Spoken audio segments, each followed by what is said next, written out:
Hello everyone. Right now I'm going to show you how to use the NavPro signal averager.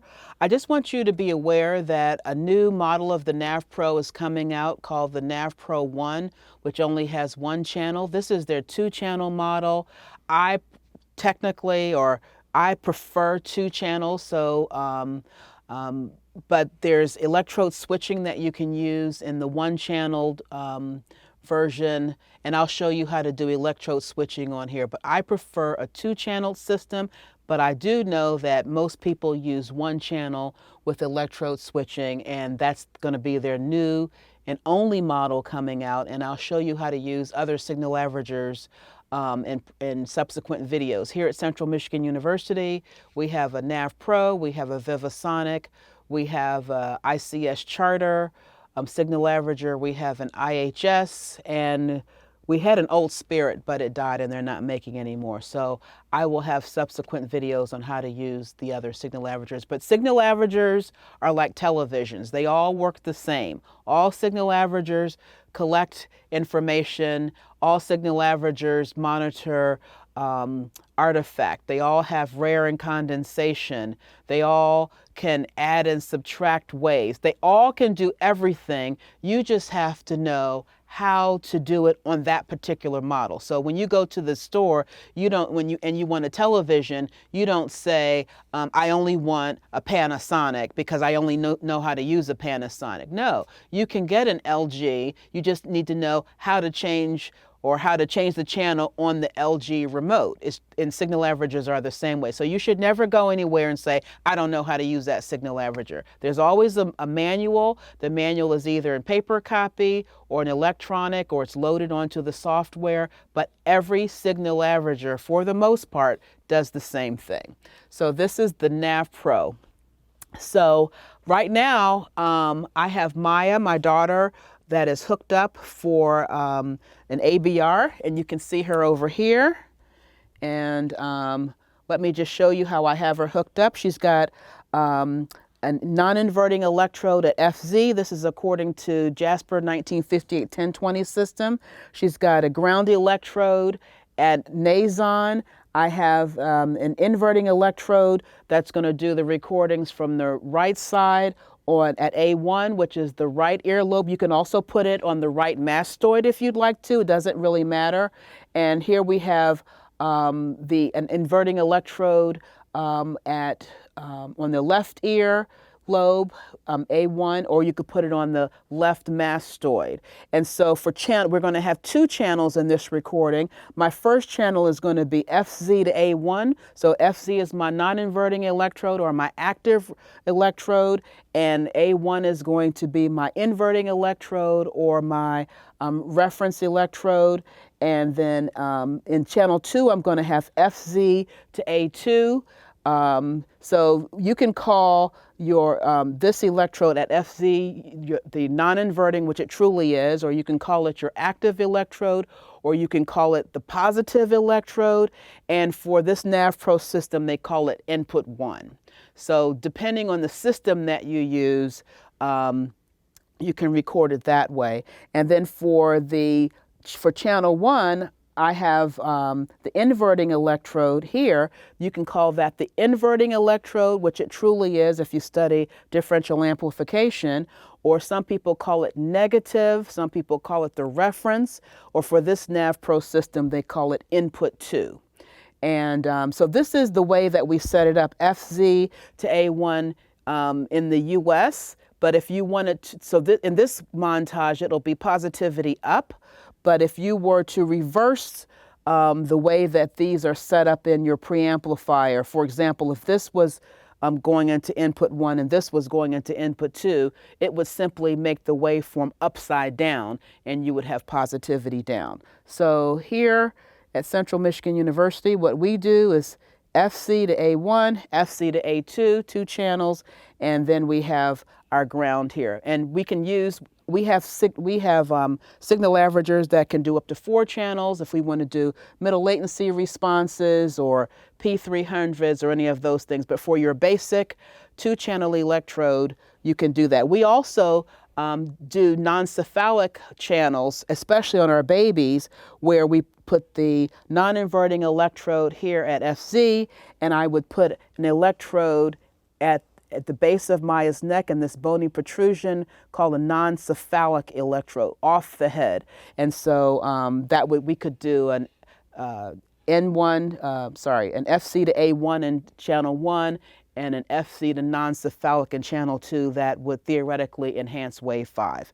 But I think that most clinics use 2 channels, FC to A1 and FC to A2, and you can talk to me if you have some other questions about montage setup. And I want to put both of these behind her ear, and I'm also going to set her up with transducers. So here are the transducers. You'll see that the electrodes are going towards the back.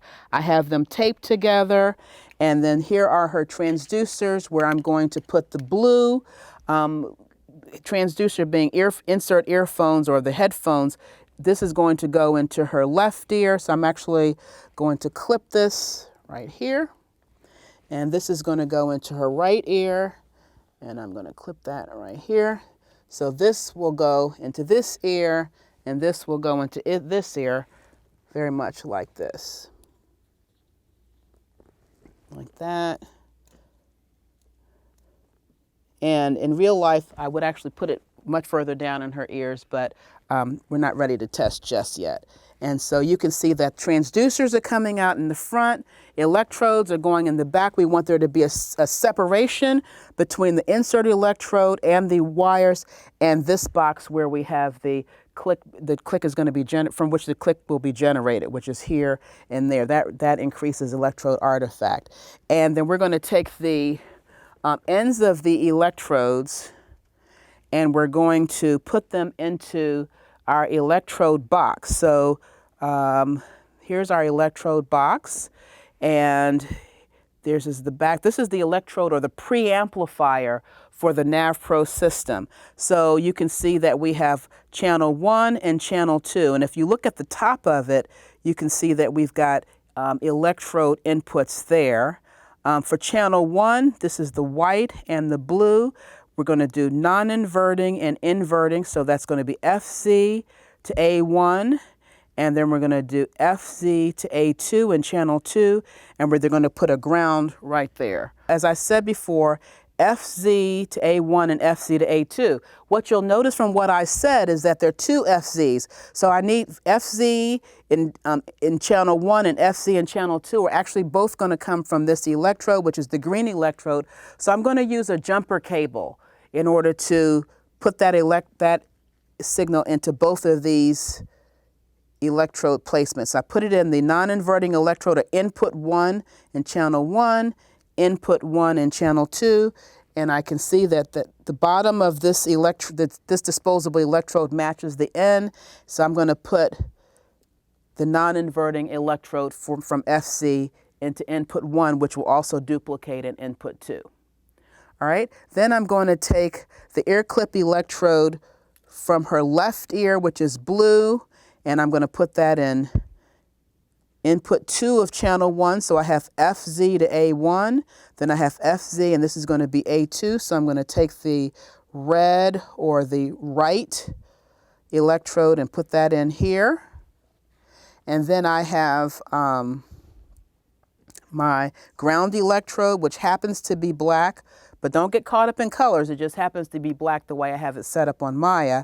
And I'm going to set that into common. So if you look at how this is set up, I have 2 channels, channel 1 and channel 2. For each channel, I have input 1 and input 2. And so for input 1 for channel 1, I have FZ to A1. For input 1 and input 2, I have FC to A2 and a common, which would be the ground. But I don't want you to get it twisted. Input 1 is really non-inverting and input 2 is really inverting. And so you have to go back to your principles of differential amplification, where the differential amplifier is going to invert the polarity of the input 2, and then add it to input 1, which is essentially subtracting one from the other, and to help enhance the signal and to get rid of noise. And it's going to be using the principles of common mode rejection to do that. Okay? And we can discuss that more in a lecture format. All right, so I'm going to have this, I'm going to put the preamplifier behind Maya, like this. If you wanted to tape them together here, you could also. I want to make sure that the wires, the electrode wires are not interfering with the inserts. And there you are. She's all set up. So now I'm going to show you the software, and we're going to run an ABR, and that's what we're going to do. Okay. All right, so I'm going to come over here, and this is the software. You'll see that there's a small laptop that goes with the NavPro, but you can see that I have ours set up to a larger monitor just because it's just easier to see. It's sitting on top of our printer. We have extra electrodes. We've got electrode application materials here. So that's kind of how our room is set up. I just want to show you the equipment. We have the electrode box where we have loaded in here the transducers. So the earphones are hooked into the yellow. These are all color coded. Here we have the preamplifier that's plugged in here, and you can buy other applications through NavPro that hook into that, but right now that's what we have. Of course, power is going to be generated and hooked into that box also. Okay, now if we look at the screen, and I'm going to be focusing on the bigger screen. This is the icon that goes with the NavPro, and it says AEP. That actually used to be the old software that they had, but here we are, and I'm going to click on it, and you're going to get to this screen. So let me just stop and say one thing. The way I turn the system on is I had to press the button on the laptop, because when you buy the NavPro system, the software is built into this box, which is attached to the laptop here. So without this wouldn't work, and it all has to come on together. And then we project it onto this duplicated screen. If you come in and it's only on this smaller screen and you want it on the bigger screen, you press Apple P and you can hit duplicate, and it'll project it onto the other screen. So once we get here, it says open patient, or you can go up here to patient. If you click on it, it'll say open. So you can do that. And let me show you how to enter a patient. So we're going to enter in a number, a patient ID number, and then I'm going to enter in, I'm just going to put in here blank. Whoops, that's not good. And I'm going to put over here Maya, and then I'm going to change her birth date. You have to click this little check right here. If you don't click this little check, accept will not light up. And you need accept to be lit in order for you to begin your test. So we're going to change her, change her birthday. We'll just put in her birth year. And then we're going to put in female, and we're going to put, you have to enter in the referring physicians that you have. I'll put in just any random physician that we have here, just because this is a demo, and I'm going to hit accept. If I wanted to choose a file from a database, I could go down here to database and choose a file that had already been run. So I want you to see that there's some other options that I have here that are not highlighted, but once I hit accept, they'll become highlighted. So here we go, accept. So now you see it gives me the option to begin a test. So I'm going to begin a test. So when I begin a test, I get this screen, And this is the home screen for the NavPro. And my guess is if you're going to use I haven't seen a NavPro one yet. I plan to very soon. This is a really easy to use, but not necessarily easy to learn screen. We like it a lot, and I think a lot of the country has a NavPro as it stands right now in 2020, but we'll see in the near future. So let me just give you a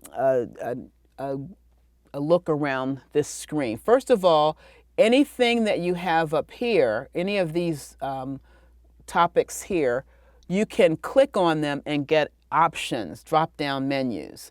And most of the things for which you have a drop-down menu here, you have an icon that is represented right here. So it's kind of a duplication. So in setup, you've got stimulus there, but that's represented somewhere else. I can check the impedance up here, the impedance table, but I can also check it down here. So there's a lot of redundancy in this screen. So you have to choose what you like to do. And it's only by using it and by practicing that you really find out what the options are, what your options are. You've got weighted analyses that you can do, increasing the wave size. When you're, see what it says, user positioning here, but you also have user positioning in these icons. So I guess my point is that you really have to just play around with it and see where your options are located.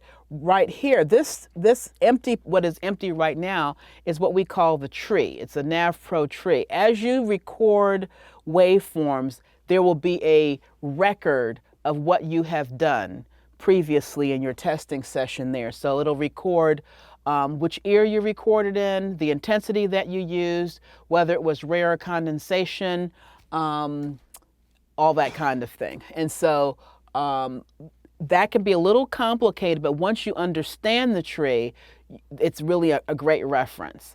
I will also say that there's certain things that there's certain differences about signal averagers that you have to know. For example, some signal averagers will save a wave no matter what you do, and you have to actively delete it. And the NavPro is such an instrument. However, other systems don't automatically save. You have to actually save it, or you will have lost your data. So those are some of the things that you have to know. The tree is where you would actively delete a wave on the waveform, on the NavPro. If you erase it from where the waveforms are, it's not gone forever. If it still exists in the tree, it still exists. So that's good and it's bad, but you have to just get to know that. So this is the tree, and as we record waveforms, I'll show you exactly how it's recorded there. But you can see it, you can look at an ipsilateral file channel, the contralateral, both. You can remove what you see, not necessarily remove it from the actual database. All right, if you move into these panels, this is unique to the NavPro. It's also on another system that we use. This is the left channel and this is the right channel, unless you do things to change that. You can change that, but if you record in the left ear, it'll pop up in this window. If you record in the right ear, it'll pop up in that window. And that's pretty standard unless you change it. And that's why we use FC to A1 is channel 1, and this is channel 1, and that's where it's going to record. So everyone's following the 1020 system, and if you vary from that, you're going to start getting confused in your head. So I would say stick with channel 1 being the left side. All right, so here that's what you have. You can see the milliseconds along here. Right here you see this setup for 22 milliseconds, but that's clearly set up for a newborn diagnostic testing where we're expecting long latencies. But if I were to do a retrocochlear ABR, I'd want a shorter epoch or analysis window, and that will change, and I'll show you how to change that. If you look down here, you will see some other things. Here you have the patient. ahead of the patient. You can see the intensity that for which it's set. Right now it's at 80 degrees. This button here is, if you hover around it, it'll tell you that's how you begin to record. You can look at the raw, if it says view EEG, that's over here where you're going to record the raw EEG. That's to give you a feel for how much noise is in the environment if you happen to be getting a lot of artifact. And then you can actually stop it by pushing this button here. Here you can check the impedance. These buttons, you can check the intensity. These are the amplifier parameters. I'll go into that screen in a moment. The stimulus parameters, you can switch it from left to right, also here. But you can also look here and see ear, polarity, the number of sweeps, and the number of sweeps that have been counted as artifact. And for your left ear, it'll give you the amount of rare, the amount of condensation in total. So if you're using an alternating polarity, you'll have both of those fields filled. If you're just using rare, we typically just use rare. Rarefaction is what I'm talking about. And con is condensation. You'll see them here. So this is for the left and for the right. I'm going to open up some of these windows so that you can see. If I hit the amplifier, you can see this is a picture of a differential amplifier. So you can see the protocol name. So right now it's set up for 500 hertz tone burst. We're going to change that in a moment. You can see the number of channels and the gain, artifact, what the filters are. So let's go ahead and set ours. We want 2 channels since we're testing Maya. Right now it's set up for 1. I also want to show you this. Because it's set up for 1, you can see that there's an option here whether or not I want to use electrode switching. Electrode switching means that it's set up for the left channel, but if I hit electrode switching, it'll automatically convert to the right ear. And I'm not going to have a discussion about electrode switching during this video, but here is the option for electrode switching that you will only see on this 2-channel NavPro if I only have 1 channel selected. Once I select 2 channels, which I'll do right now, watch this electrode switching go away. And so if you want to electrode switch, that's how you would do it on a 2-channeled. And if you need some help on what electrode switching is, then see me or look at another video on electrode switching. So now we have 2 channels here, and I'm going to actually change the protocol. So I'm going to change the protocol to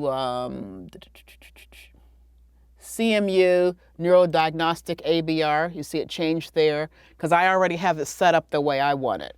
And so here we have channel 1 and channel 2. In channel 1, I have a gain of 100,000. My artifact is set.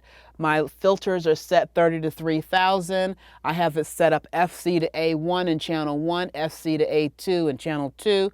You can see that these are how I set my tags. Tags are how your waveforms are labeled on your printout. And I have it set that it gives me which ear I'm going to use, whether or not it's an ipsilateral or a contralateral channel, what my stimulus was, and it's an NHL. And so that's the way I have it set, but you can change channel tags. You can change your tags and edit your tags. You can look at the manual for that, whether that be an online manual or a paper manual. So that's all of those things. It says edit tags right here. You can look at the raw EEG. You can actually get to this screen while you're testing the patient also. So because I want all of these things to apply, I'm going to hit apply and not just OK. One thing I want to say is never do a save or save as. If you do a save or save as, it will change those parameters meaning the gain and the channels and the filters in that protocol. And we have lots of different clinicians using that protocol. So please do not save or save as. Hit OK, which will keep everything the way it is. But because we want to apply a different protocol, I'm going to hit apply. So when I also know that in this protocol that epoch is set for 15 milliseconds and not 22 milliseconds. And so when I begin to record, you'll notice on the epoch that it goes from 22 milliseconds to 15 milliseconds. So I'm going to hit apply. And then I'm going to change now. You see I'm in the amplifier window to the stimulus window. And because I'm in this protocol, it's going to be set up the way I want it to. I'm using insert earphones. You can see that I can change from inserts to headphones or the bone conduction oscillators. Here's my stimulus is going into the left. There are drop-down menus here that can toggle between left and right. For polarity, I can change between condensation, rarefaction, and alternating. In the intensity in dBHL, you can change that also depending on how you have it calibrated or if you're doing research or something. Now you'll see that it says continuous stimulus. What does that mean? It means, do I want the stimulus to play for the patient the entire time I'm testing the patient? And the answer would be yes, especially if you're testing a baby, or actually I like to do that when I'm testing anyone so that they don't hear the start and stop of the stimulus. If the baby is sleeping, because here at Central Michigan University we do sleep-deprived ABRs on infants and not sedated.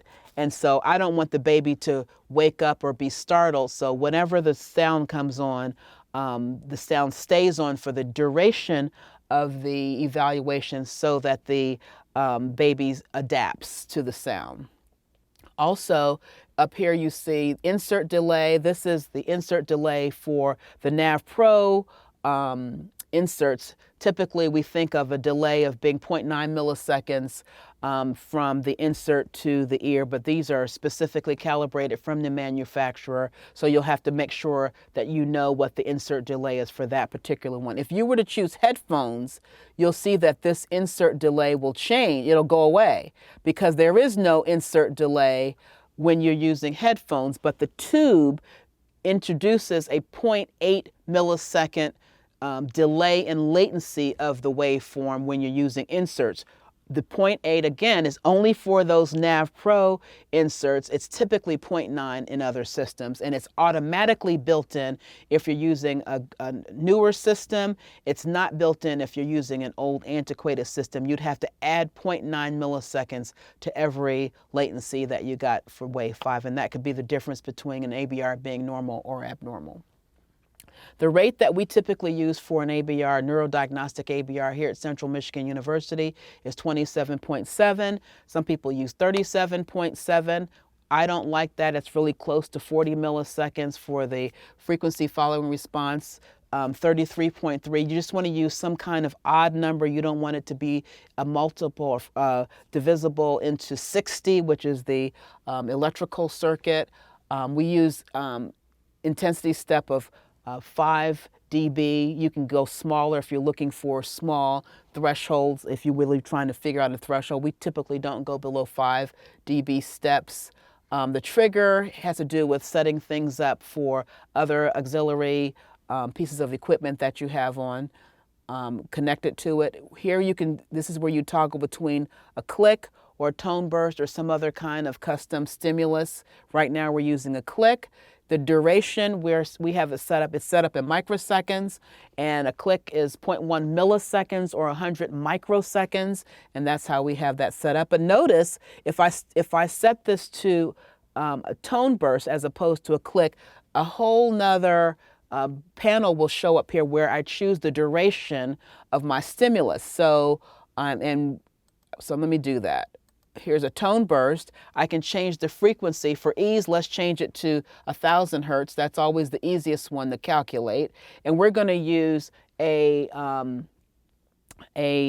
cycle pattern for our tone burst of two cycles of the stimulus in the plateau, 0 cycles of the plateau. In the plateau, 2 cycles in the rise, and 2 cycles in the fall. So we call that a 202. You can also use a 212 according to the Davis et al. 1984 paper that suggested a 212. We use a 202 here at Central Michigan University most of the time. But if I were to use a 202 for 1,000 hertz, We know that it takes 1 millisecond for one cycle of a 1000 hertz tone to occur. So for 202, it would give me 2 milliseconds in the rise, 2 milliseconds in the fall, and a 0 plateau. I say that because while I can say the rise and the fall here, and I have 2, 0, that's telling me how many cycles. But when this prints out, in the printout of the NavPro, it will not print out the cycles, it'll print out the milliseconds. And so the milliseconds will say 2 milliseconds, 0 milliseconds, 2 milliseconds. How does that differ for a 1000 hertz versus a 500 hertz? Let's look at that. If I change this to 500 hertz and I change this to 2, it'll still say 202 cycles. However, it takes 2 milliseconds for one cycle of a 500 hertz tone to occur. So in the rise fall time, if I set it to 2 cycles, that's 4 milliseconds. So in your printout, it'll say 4 milliseconds in the rise fall time. So you have to know those differences and how to convert it so that you can read someone else's printout and know exactly what stimulus they used, know the duration of the stimulus they used, and everything can be uniform. Here you can choose masking. If you like, we very rarely use masking. We follow the Yang article, Yang, I want to say 84, but it could be 89 et al. Article that says that in babies, the interoral difference is 25 dB. And so when we're using our babies when we're testing our babies that have near normal hearing, we almost never use masking, but we do need masking when a sensory neural hearing loss or a hearing loss that's more significant than 25 dB is anticipated. So here we're going to go back to our click. That panel went away here, and I'm going to hit apply.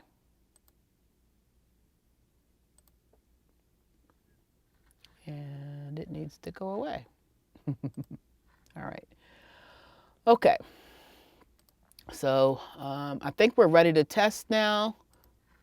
I'm actually going to do it with the lights on, only because we're filming. And so Maya is set up. You saw her set up. I'm going to have her close. Before we do that, let's look at the impedance, and hopefully everything is going to be okay. So if you look down here, this is going to measure in ohms, and we're going to try to have an impedance of 5,000 ohms or less for each electrode. We're going to try to have less than 2,000 ohms in between electrodes. So let's see. Hopefully we won't have to rescrub. So this is our impedance monitor, and you can see that the impedance for input 1 is 1, the impedance for input 2 in the left ear, which is input 2 channel 1 is 2 and 1, so that's really good impedance. You'll notice that input 1 for both channel 1 and channel 2 is 1. Those should be identical because you can remember that in the montage I used a jumper between input 1 for channel 1 and channel 2 at FZ, and they're the same. So if those numbers are different, you know that you have it set up incorrectly. So if we're looking at this, channel 1 here, channel 2 here, input 1 is, these are FZ, input 2 for channel 1 is the left ear, input 2 for channel 2 is the right ear and your ground. You have to know what this is because if you have poor impedance, you have to know which electrode needs rescrubbing. And you have to know which electrode needs to be changed, whether or not you have to rescrub or you have a broken electrode or the baby has pulled one off. That would typically be input 2, the left ear or the right ear. Babies like to grab at things. So you have to know which electrodes match the inputs here, or you won't know what you're doing when things don't go the way that you plan for them to go. So in order to stop the impedance check, I'm going to hit stop impedance, and that'll go away. Then I'll be ready for testing, and we're going to leave the lights on. And Maya is freezing over here. So we're going to hit, I'm going to hit record. I'm going to say to you, I'm going to do some recording now. I'd like for you to just close your eyes, relax. Remember that under normal circumstances, I would turn off the lights just to get rid of all electrical noise. And let me say for this room, turn off the lights in this room, turn off the lights in the lab area out here and in the hallway just for electrical interference, especially if you're getting artifact. We also have some labs on top of us that give us lots of artifact depending on the amount of work going on in those labs, and you'll just have to come back at a different time.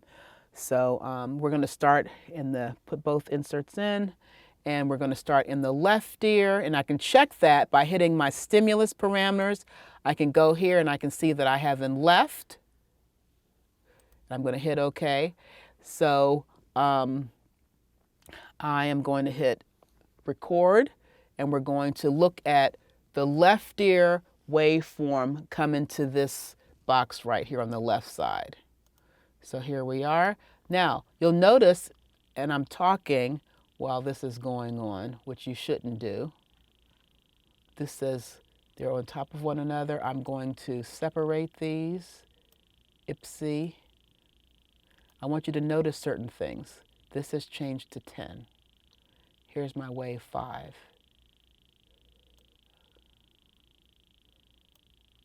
So I can look at these. I can see how many stimuli I have here. Let's focus here, focus on, I want you to look at this. This says both. I'm going to go back and show you. All right, I'm going to go to 2,000 stimuli. I'm looking at my artifact here, very little artifact. I can look at my EEG over here. Notice there's nothing here because I'm not recording in the right ear. This is my ipsilateral channel, which is FZ to A1. This is my contralateral channel, which is FZ to A2.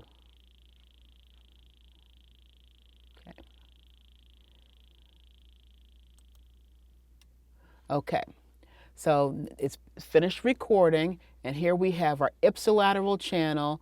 We have waves 1, 2, 3, 4, and 5. How do I know that? Because I'm looking at my latencies. Maya, you can open your eyes if you want to. So I'm going to look at that. Wave 1 should occur at about 1.5 milliseconds. Wave 2 occurs at 2.5 milliseconds. Wave 3 at 3.5 milliseconds. Wave 4 at 4.5 milliseconds. And wave 5 occurs about 5.5 milliseconds. That's in the person that has primarily an adult that has normal hearing, and probably from 2 years old to adulthood. And it can increase with age, it can increase with infancy, it increases with hearing loss, it increases with neurological diseases, and that's the whole reason why we do this. And so, but we first need to know what a normal ABR looks like. And so what I'm going to do here is note that I have all 5 of my waves with little artifact.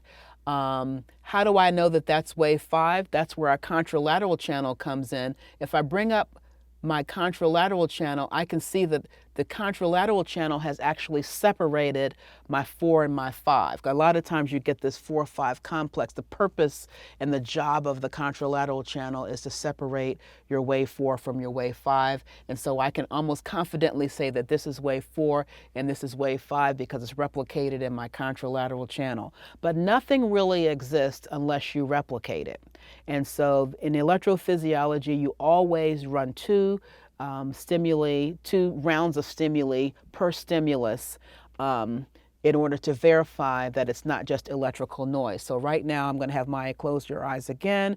We're going to run it again just to verify that this is the way it is. Now, before I start, I'm going to go up here to user positioning, and I'm going to hit user positioning, and that way the waves will stay where I have them. And I can also do a match if I wanted to. See how you can move through these and look at what you want there? I can match, and it'll match my IPSIs with my contras, so I don't have to move them again. So let's just hit match, and I'm going to fix these again and hit user positioning. And then we're going to hit on again for my duplicate, my replication. So let's do that again.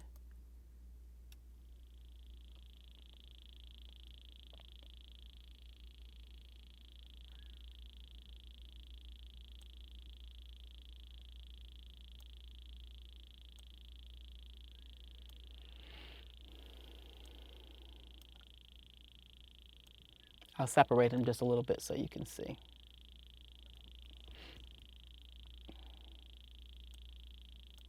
For the NavPro, you actually have to put your cursor on the wave in order to move it up and down. Other systems, you have to actually, there's like maybe a little ball over here that you have to move. Those are the little differences between signal averagers, actually how to move the wave. So typically I wouldn't go all the way to 2,000 stimuli on the replication, but for demonstration purposes I am. The more replications you have, the less noise you have, and there's, there are other ways of calculating signal to noise ratios using FSP and things like that. But this is sort of the traditional way that we do it. I'm just going to let it run to 2,000, and I know that here you can see that I have no artifact, so this is a pretty clean recording, other than the fact that I'm talking, and hopefully she can't hear the talking because of the loudness of that. All right, you can open your eyes again. So you can see that we've got a really good replication here, and you can see that we've got also our 4-5 separation from our contralateral channel. So what I'm going to do is then mark my channels, and how do I do that? I'm going to click on my wave. How do I know I've clicked on this wave? Because it's highlighted in blue over here. And you can see that when I hit on, these have highlighted 1, 2, 3, 4, 5 because I've identified how I want my waveforms to be labeled. And there's a whole section in how you can edit your labels. So here, if I have my cursor here and I hit 5 there, I know that this is 4. How do I know that's 4? Because I can see the separation of 4 and 5 in my contralateral channel. So that's here. And then here's 3, 2, and 1. Whoops. So if I wanted to see the latency of my waveform, wherever I have. Now, let me just show you this thing first. Here, this C1 up here is my cursor 1, and this is my cursor 2. So cursor 1 and cursor 2. Also, I want you to see that there's this gray band that comes across here. That's telling me that I'm in panel A. There's also a panel A down here. So I can hit A down here, or this panel. If I wanted to come over here, I would hit panel B. And you see that gray band has moved over there. But I want to be over here in panel A, so I can just click it like that. So I can do it down here, or I can do it up here. So let's put cursor 1 on wave 1.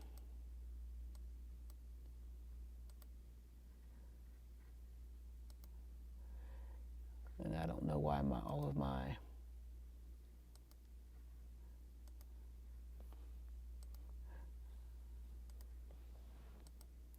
All right, and then I can put cursor 2 on wave 5.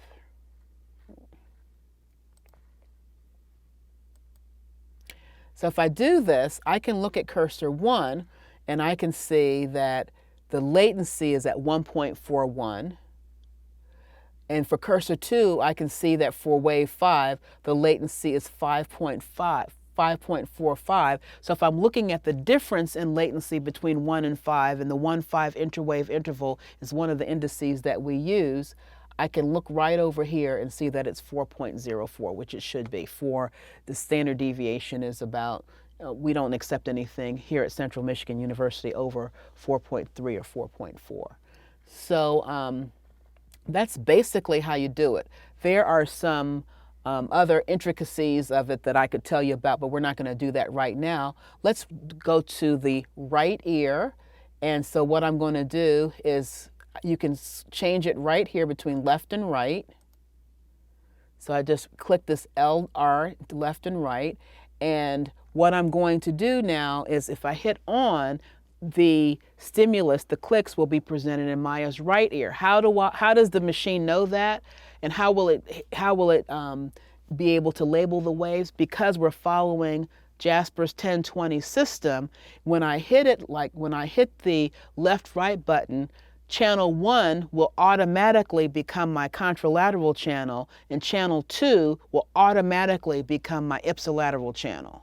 The system just knows that, and all systems just know that. So if you have it set up with the left channel in channel 1 and the right channel in channel 2, all systems that I'm currently aware of will automatically follow the 1020 system. What you have to remember, though, is when you're in the right ear, the ipsilateral channel is actually channel 2 in your preamplifier. And that's just something you have to know, you have to learn, you have to understand differential amplification, and you have to understand montages in order to do that. So you can't put on electrodes willy-nilly, and you can't hook them into the preamplifier willy-nilly, or it won't be in concert with what's happening here. So I've changed it to a right ear stimulation. So when you see it come up as right, which will be an R ipsi, that's actually going to be channel 2.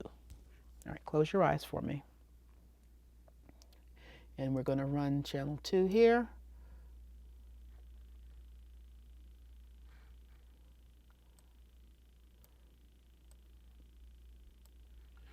You can see it collecting down here now under right, no artifact. I can look at the latency here and tell you, remember wave 5 is supposed to occur about 5.5 milliseconds.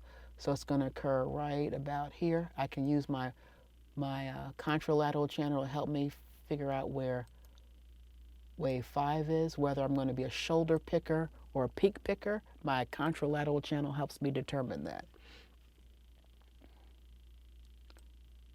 We're going to go to 2000 sweeps just because we're being thorough. We're playing long division in this video. And see, when I bring my cursor here, it goes right through wave 5 in channel 2, right through the shoulder in wave 1, and I'm going to hit wave 5 there. Whoops.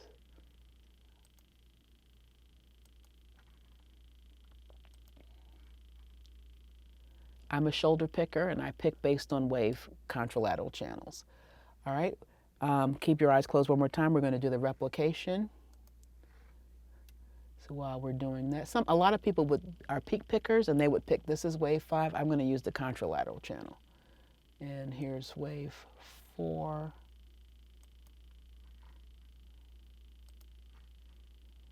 Wave 3.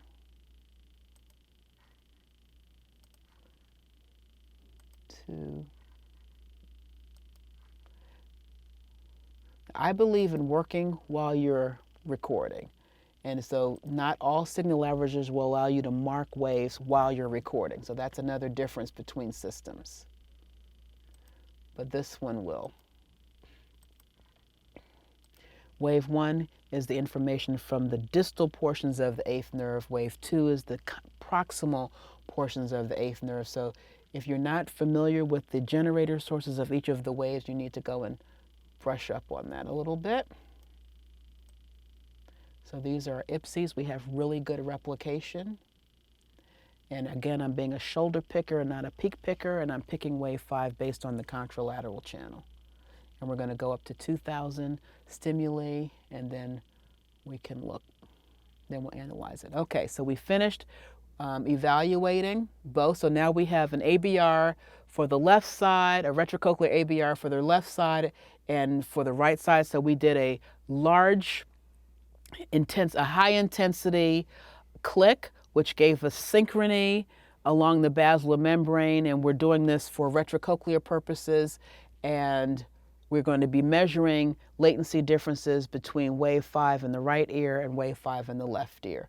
So I'm going to put cursor 2 at wave 5 here, and then I'm going to come over here and put a cursor. So I'm at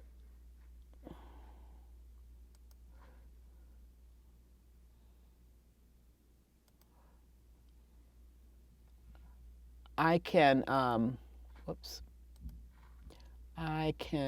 here you go. I can look right here where I've labeled and look at my right latencies, my left latencies, and the interoral differences. So the interoral difference here is 0.29. And it should be no greater than 0.2, and there's standard deviations in there, so that's within normal limits, and that certainly would change depending on how people picked wave 5. I happen to be a shoulder picker, but if you're a peak picker, it would make it look more normal. The interoral mark point differences, so you can look at amplitude differences, latency differences. You can get all of your interwave latencies by choosing that, and I chose, this icon down here that says interaural latency amplitude differences, and I believe that if I looked up here, one of those would be up here also. Okay, so here I have an ABR for both ears. They're within normal. Let's say I chose wave 5. Let's go over here and let me choose wave 5 to be, and remark it to be not on the shoulder but on the peak.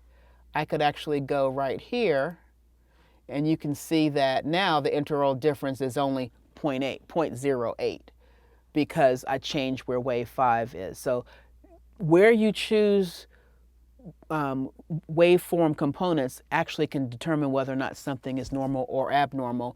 It's normal whichever way you slice this one, but be very careful when you're testing patients. Let's take a look at the tree, which is over here. Now you can see it gives me the recording date. We're doing AEPs as opposed to like a P300 or the other tests that you can do. For B, I can switch this to ipsilateral. So this would be, for AEP, I can expand this. Here's the right ear, here's the left ear. I can expand this to look like this. And you can see for the click, for the left ear, I did a click at 90 dB. I used a rare stimulus and no masking.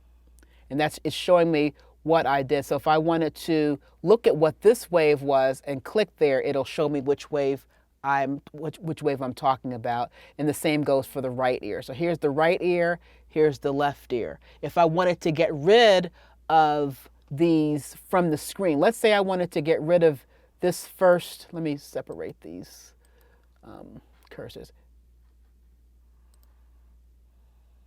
If I wanted to get rid of this waveform, I could right click on it, and then I could go, you can do lots of things here, and I could hit erase. It would erase it from the screen, but it would still be in the tree. So erase is erasing from display. It really means erase display, but it's not going to get rid of it. If I wanted to really erase it, I would have to go over here to my left ear, my first recording, right click on that, go down to advanced, and it'll say purge item. If I purge it, it will be gone from memory. So be very careful about purging items. I say purge things that you'll never need again, but this is, you purge over here, you erase from display over there. It really takes using it and going through your options. I want to show you one other thing, which is you can go through your collection protocols. If I set up, if I go here to collection protocols, these are all the protocols that we have set up here at Central Michigan University. Some are set up for labs, some are set up for different frequencies, ABRs, middle latencies, that kind of thing. So you can just look through here. All the ones that we have specifically set up say CMU, some come from the manufacturer, some are related to capstone experiences. So again, don't save while you're in a protocol, or you might mess up someone's experiment or something like that, depending on what they're using. I think that concludes our overview demo of the NavPro. Hopefully we can meet in person in small groups, and I can go over some of the intricacies with you. If we were to test a patient together, certainly I can show you some of the tricks of the trade that I know, and of course we'll be together in clinic and with other supervisors, and you can get better at this. So that concludes our demo of the NavPro.